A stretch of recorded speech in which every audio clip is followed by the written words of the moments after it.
Hello and welcome to the Queber channel. I'm Jason, your host. Chronic pain.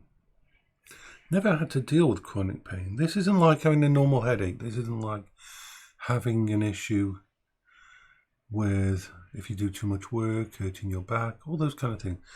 Chronic pain is something that can be a disability, can disable you. Now, I've tasted a tiny little bit of it this last few weeks.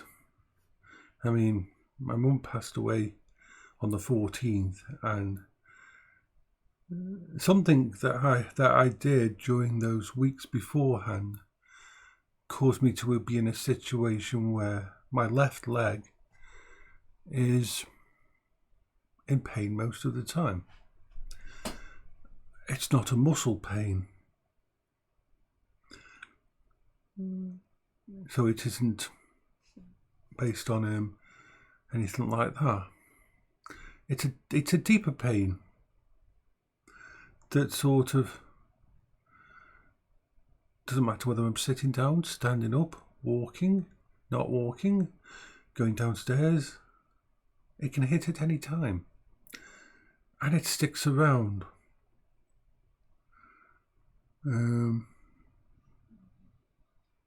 I mean, thankfully, I think my version will actually be dealt with.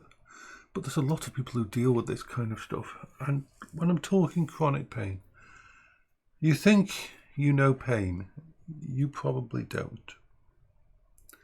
See, the normal kind of pain you deal with in your aches and pains that you get in your body and as you get older, and the muscle pains or pains from a cut or a broken leg or a broken arm or anything like that, those kind of pains are quite transient, and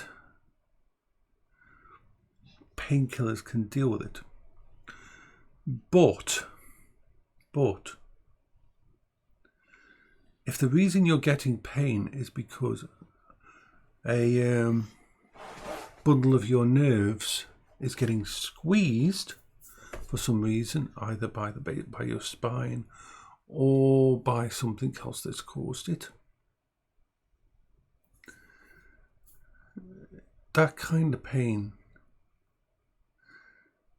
can be so bad that it makes you puke. It can be so bad that even though your leg is fully functional, you can lose control of your leg or whatever part you've got it. Now, thankfully, I'm doing absolutely everything I can to minimize it. But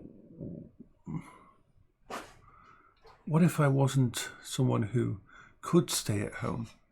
What if my rent or my bills, my electricity, everything, I needed to work every day? And here's the thing, chronic pain causes its own special fun side of depression. Sadly, you will know, if you know anything about chronic pain, that a lot of people end their lives because of chronic pain. Because it's an all-encompassing pain. It drains away your joy at life. You find yourself slipping down into a deep depression because everything you do, and even if you don't do anything, you are in pain. You can't enjoy any of the things you normally would.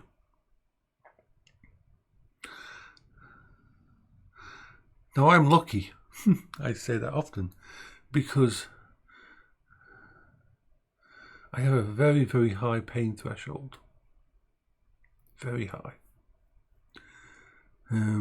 Which can be a problem sometimes because issues can come along that if you don't, see, I don't have painkillers in the house at all, usually. I've got them in now. They're not working, but they wanted me to try for a week to try normal painkillers to see if they would take the edge off it or do anything for you. But normally, I don't ever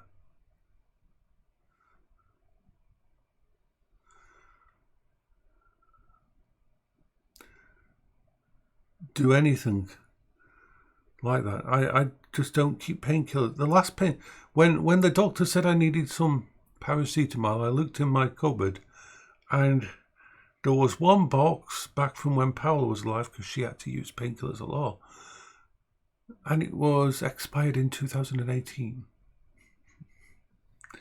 So, yeah. See, I've taken a maximum dose of paracetamol this morning, 1,000 milligrams. I can do that every 4 hours. But I'm taking them more to actually make sure when I go to the doctors next week, I can say, look, I've tried this and it's not touching it at all. To see what we can... There's other things that the doctor wanted to try as well. My GP is very, very good. So it will get sorted, I'm pretty sure of that. It's not something I'm going to have forever. Well, I hope so. But it's like this morning when I woke up. For the last few days, I haven't been doing a lot of the normal stuff around the house that I would normally do, which has affected my mental state. You see, as you know, everything I do is a coping strategy. So a lot of the things that I would normally put in place, like even doing the dishes and things like that, and leaving and making sure the kitchen is tidy and making sure that the living room is tidy, and all things that just help me with my routines and help my brain as a coping strategy. So when I walk through there, I don't see any mess and things like that. I've been lacking on that in the last few days. I've just been downstairs and done a clean.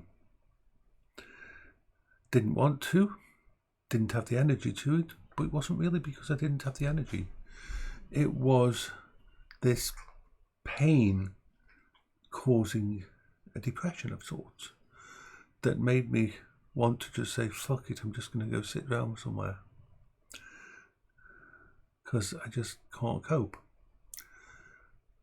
And this is when another layer of my coping strategies kick in, and I say, yeah, but the simple point is this: there's no one else.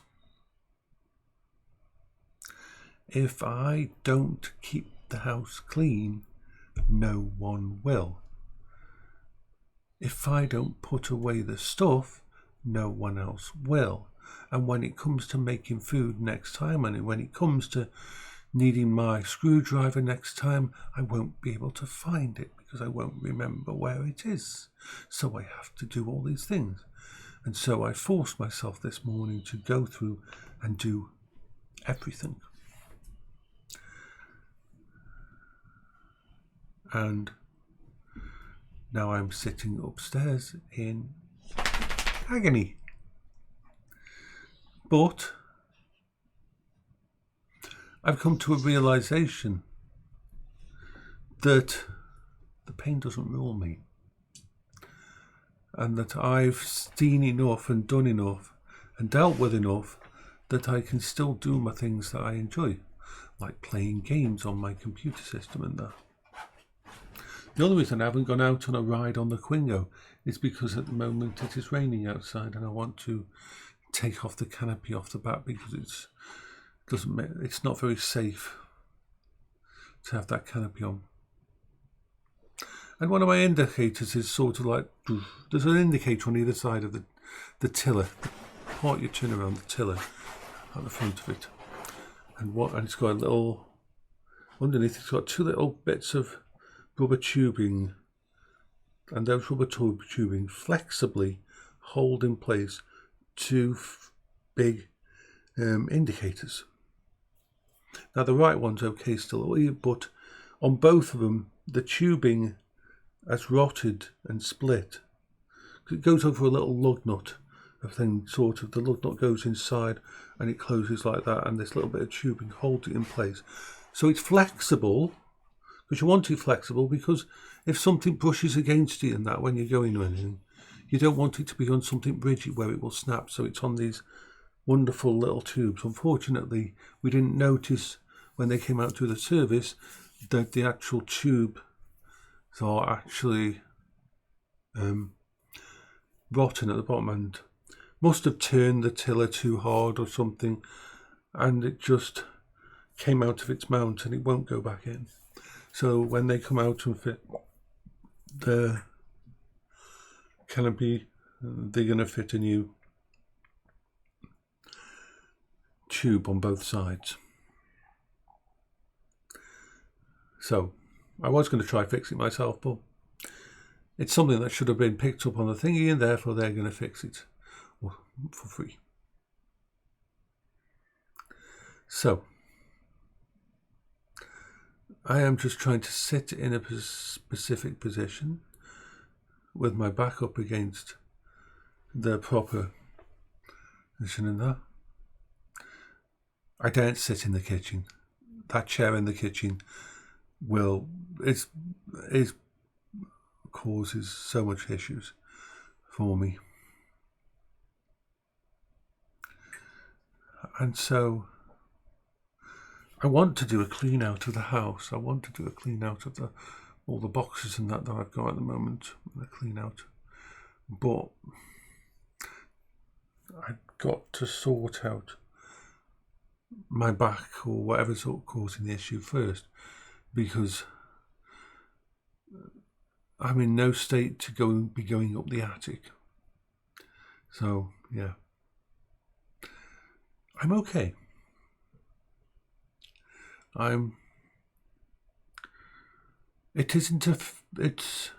had a bit of a blip,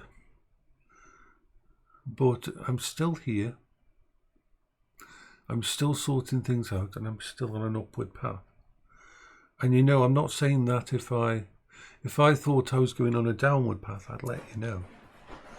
But it was a blip, and it was caused by this pain on top of all my my coping strategies that weren't it's a new thing. I'm not due to dealing with it. I think I'm dealing with that. I'm dealing with all the other bits and pieces that life has thrown at me. See, the worst thing about probate, the worst thing about dealing with my mum's will and anything like that is that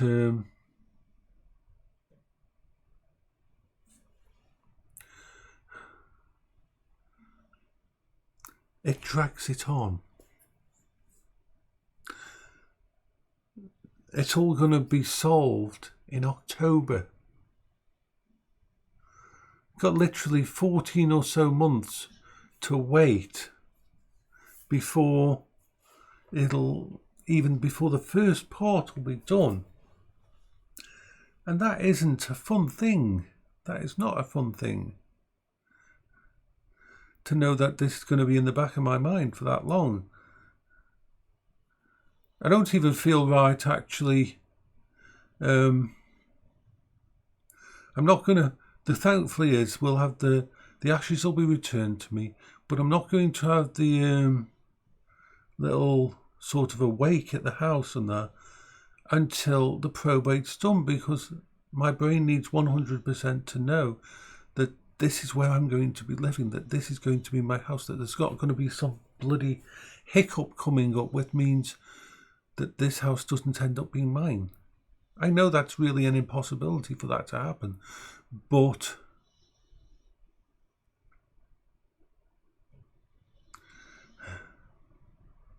yeah.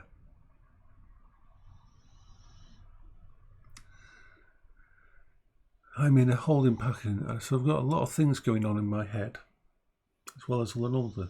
And this layer of pain, this constant pain, is just another layer on top of that I've got to be aware of and got to deal with. This is my drink. I did bring a drink from downstairs, and I don't know where my drink is. My apple juice and water drink. So anyway, I'm rambling, so bye bye for now. But yeah, I'm okay. I'm dealing with more shit than normal, but I'm coping.